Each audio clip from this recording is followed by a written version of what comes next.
নমস্কার। ভিডিওর শুরুতেই অ্যাস্ট্রোপিএস জ্যোতিষ চ্যানেলের পক্ষ থেকে আপনাদের সবাইকে নতুন বছর ২০২৬ সালের অনেক অনেক শুভেচ্ছা জানাই। আপনারা সবাই এই নতুন বছর সবার সাথে ভালো করে কাটাবেন, নতুন প্ল্যানিং করবেন আর জীবনে নতুন সাফল্য অর্জন করবেন। ২০২৫ সাল আমাদের অনেক অভিজ্ঞতা দিয়েছে।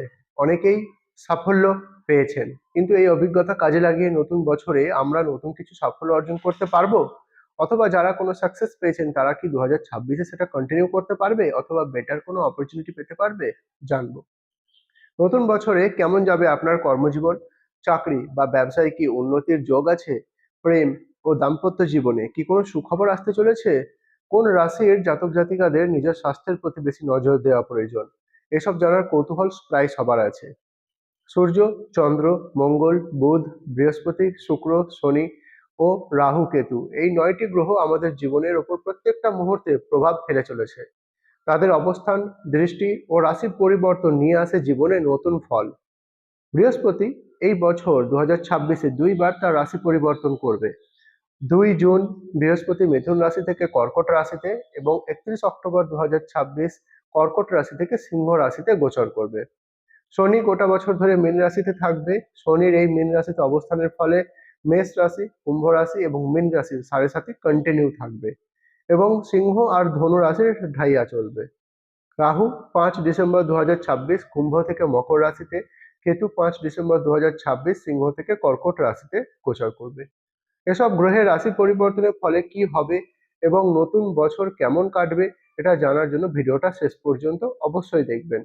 আর যদি এখনো অ্যাস্ট্রোপিউস চ্যানেলটি সাবস্ক্রাইব করেননি তাহলে এখনই সাবস্ক্রাইব করুন, পাশে দেওয়া বেল আইকনটি ক্লিক করুন যাতে নতুন ভিডিও এলে সবার আগে আপডেট আপনার কাছে পৌঁছে যায়। লাইক ও কমেন্ট করে আমাদের মোটিভেট করবেন। চলুন দেখি এই নতুন বছর ২০২৬ সাল মেষ রাশি থেকে মীন রাশি ১২টা রাশির জন্য কেমন কাটবে। কেমন যাবে ২০২৬ সাল বৃষ রাশি অথবা বৃষভ রাশির জন্য। ২০২৬ সাল বৃষ রাশির জাতক জাতিকাদের জন্য উন্নতির নতুন পথ খুলে দেবে। আপনার রাশির অধিপতি শুক্রের প্রভাবে আপনার ব্যক্তিত্বে উজ্জ্বলতা বাড়বে এবং বৃহস্পতির দ্বিতীয় ঘরে সঞ্চয়ের ঘরে অবস্থানের ফলে আপনার আর্থিক ভিতকে মজবুত হতে দেখা যাবে। আপনাদের স্ক্রিনে একটা ছক তুলে ধরা হলো যেখানে প্রথম ঘরে ২ নম্বর লেখা আছে। আপনারা আপনাদের জন্মকুণ্ডলী খুলে দেখুন, যেখানে চন্দ্র বসে আছে সেখানে যদি ২ নম্বর লেখা থাকে তাহলে আপনার বৃষ রাশি অথবা বৃষভ রাশি। গ্রহের অবস্থান, বৃহস্পতি ২ জুন ২০২৬ পর্যন্ত আপনার রাশির দ্বিতীয় ঘরে যেটা সঞ্চয় এবং বাণীর ঘর সেখানে অবস্থান করবে, যেটা আপনার ইকোনমিক্যাল কন্ডিশনকে ভালো করার চেষ্টা করছে এবং সঞ্চয়ের পরিমাণকে বাড়াবে। এরপরে এটি ২ জুন ২০২৬-এ কর্কট রাশি তৃতীয় ঘরে প্রবেশ করবে যা আপনার সাহস ও যোগাযোগ দক্ষতাকে বাড়াবে। শনি সারা বছর আপনার একাদশ ঘরে লাভ স্থানে অবস্থান করবে। এটি বৃষ রাশির জন্য অত্যন্ত শুভ অবস্থান যা লং টাইম সাকসেস পেতে সাহায্য করবে। রাহু আপনার দশম ঘরে কর্মস্থান এবং কেতু চতুর্থ ঘরে অবস্থান করবে। এটি কর্মক্ষেত্রে বড় পরিবর্তনের ইঙ্গিত দিচ্ছে। বছরের শেষের দিকে রাহু কুম্ভ রাশি থেকে মকর রাশি এবং নবম ঘরে এবং কেতু সিংহ রাশি থেকে কর্কট রাশিতে তৃতীয় ঘরে অবস্থান করবে ৫ ডিসেম্বর ২০২৬। শুক্র গ্রহ ধনু রাশি থেকে মকর রাশিতে ১৩ই জানুয়ারি গোচর করবে এবং সূর্য ধনু রাশি থেকে মকর রাশিতে ১৪ই জানুয়ারি গোচর করবে। সূর্যের এই মকর রাশিতে গোচরের ফলে ১৪ই জানুয়ারি মকর সংক্রান্তি থাকবে। মঙ্গল ধনু রাশি থেকে মকর রাশি ১৬ই জানুয়ারি এবং বুধ ধনু রাশি থেকে মকর রাশি ১৭ই জানুয়ারি গোচর করবে। স্বাস্থ্য, স্বাস্থ্যের দিক থেকে বছরটি বেশ ভালো ফল দেবে। তবে বছরের শুরু থেকে বৃহস্পতি দ্বিতীয় ঘরে অবস্থান করায় আপনার খাদ্যের অভ্যাসের কারণে কিন্তু কিছুটা হজমের সমস্যা এবং ডাইজেশন প্রবলেম বা ওজন বৃদ্ধির প্রবণতা দেখা দিতে পারে। মেদ বৃদ্ধির সম্পর্কে সচেতন থাকবেন এবং বাইরের খাবারকে এড়িয়ে চলুন। জুন মাসের পর থেকে পুরনো কোনো শারীরিক সমস্যা থেকে আপনি মুক্তি পেতে পারেন। কেরিয়ার, ২০২৬ সাল আপনার কেরিয়ারের জন্য অন্যতম একটা সেরা বছর হতে চলেছে।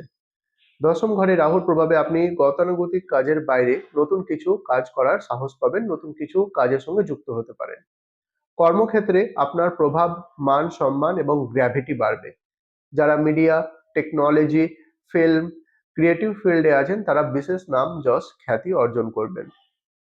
ব্যবসা অথবা চাকরি, চাকরিজীবীদের জন্য বছরটি মোটামুটি ভালো। একাদশ ঘরে শনির প্রভাবে আপনার পরিশ্রমের পূর্ণ ফল আপনারা পাবেন। কোনো রকম প্রমোশন বা ইনক্রিমেন্টের কিন্তু প্রবল সম্ভাবনা দেখা যাচ্ছে। ব্যবসায়ীদের জন্য বিশেষ করে পার্টনারশিপ ব্যবসায় লাভ হওয়ার সম্ভাবনা আছে। জুনের পরে নতুন কোনো ব্যবসায়িক চুক্তি হতে পারে যা আপনার ব্যবসাকে আরো বেশি গ্রোথ দিতে পারে। লোহার ব্যবসা বা খনিজ পদার্থের ব্যবসার সঙ্গে যারা যুক্ত তারা অনেকটা লাভবান হবেন। শিক্ষা, শিক্ষার্থীদের জন্য 2026 সাল মিশ্র ফল দেবে। চতুর্থ ঘরে কেতুর অবস্থানের কারণে পড়াশোনায় মাঝে মাঝে মনোসংযোগ ঘটাতে কিন্তু সমস্যা দেখা দিতে পারে। তাই কনসেন্ট্রেশন এবং ফোকাস পাওয়ার বাড়ানো উচিত। তবে বৃহস্পতির শুভ দৃষ্টির ফলে উচ্চশিক্ষা এবং বিদেশ যাত্রার স্বপ্ন পূরণ হতে পারে। গবেষণার কাজের সঙ্গে যারা যুক্ত, যারা পিএইচডি করছেন তাদের জন্য এই সময়টা যথেষ্ট ভালো। প্রেম, দাম্পত্য জীবন, অবিবাহিতর জন্য বছরের প্রথম 6 মাস রোমান্টিক ভাবে কাটবে। কারো কারো ক্ষেত্রে পুরনো কোনো প্রেম ফিরে আসার সম্ভাবনা রয়েছে। দাম্পত্য জীবনে সুখ ও শান্তি বজায় থাকবে। জীবনসঙ্গীর সাথে ধর্মীয় কোনো স্থানে ভ্রমণ প্ল্যানিং করা যেতে পারে। তবে কেতুর প্রভাবে মাঝে মাঝে পারিবারিক বিষয়ে ছোটখাটো অশান্তি বিবাদ দেখা দিতে পারে, যা আলোচনা করে মিটিয়ে নেওয়া দরকার।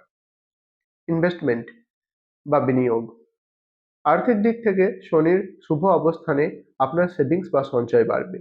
শেয়ার বাজারে লং টাইম ইনভেস্টমেন্টে লাভ হবেন। তবে জুন মাসের আগে কোনো রকম প্রপার্টি কেনার ক্ষেত্রে আইনি কাগজপত্র ভালো করে চেক করে নেওয়া দরকার।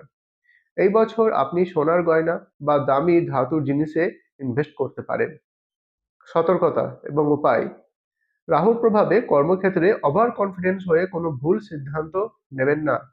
যে কোনো বড় ডিসিশন নিতে হলে ঠান্ডা মাথায় সময় নিয়ে ডিসিশন নিলে কর্মক্ষেত্রে যে কোনো বাধা থেকে আপনারা মুক্তি পাবেন। পরিবারের বড়দের সাথে তর্কে জড়াবেন না। প্রতি শুক্রবার দেবী লক্ষ্মীর চরণে সাদা ফুল অর্পণ করুন। গরিব বা দরিদ্র ব্যক্তিদের সাদা রঙের মিষ্টি বা খাবার দান করুন। কোনো রকম রত্ন ধারণ করার আগেই অ্যাস্ট্রোলজারের সঙ্গে পরামর্শ করে নেওয়া উচিত। মনে রাখবেন, এই যে প্রেডিকশনটা দেওয়া হলো বৃষ রাশির জন্য, সেটা জেনারেল ওভারঅল 2026-এর প্রেডিকশন। যদি আপনি কোনো বড় ডিসিশন নিতে চান অথবা আপনার কুণ্ডলীর ডিপ অ্যানালাইসিস করাতে চান, তাহলে নিচে দেওয়া নম্বরে আপনি আমাদের সঙ্গে যোগাযোগ করতে পারেন। অথবা যদি আপনি আমার সঙ্গে সরাসরি যোগাযোগ করতে চান, তাহলে কলকাতা, দমদম, শ্রীরামপুর, কোলাঘাট, বর্ধমান, দুর্গাপুর, বোলপুর, আসানসোলে আপনি আমাদের সঙ্গে যোগাযোগ করে চেম্বার ভিজিট করতে পারেন। কেমন লাগলো বৃষ রাশির জাতক জাতিকাদের এই ভিডিওটা? আমাকে কমেন্টে অবশ্যই জানাবেন। নতুন বছরে আপনারা কি প্ল্যানিং করছেন অবশ্যই জানাবেন। ভালো লাগলে লাইক, শেয়ার অবশ্যই করবেন।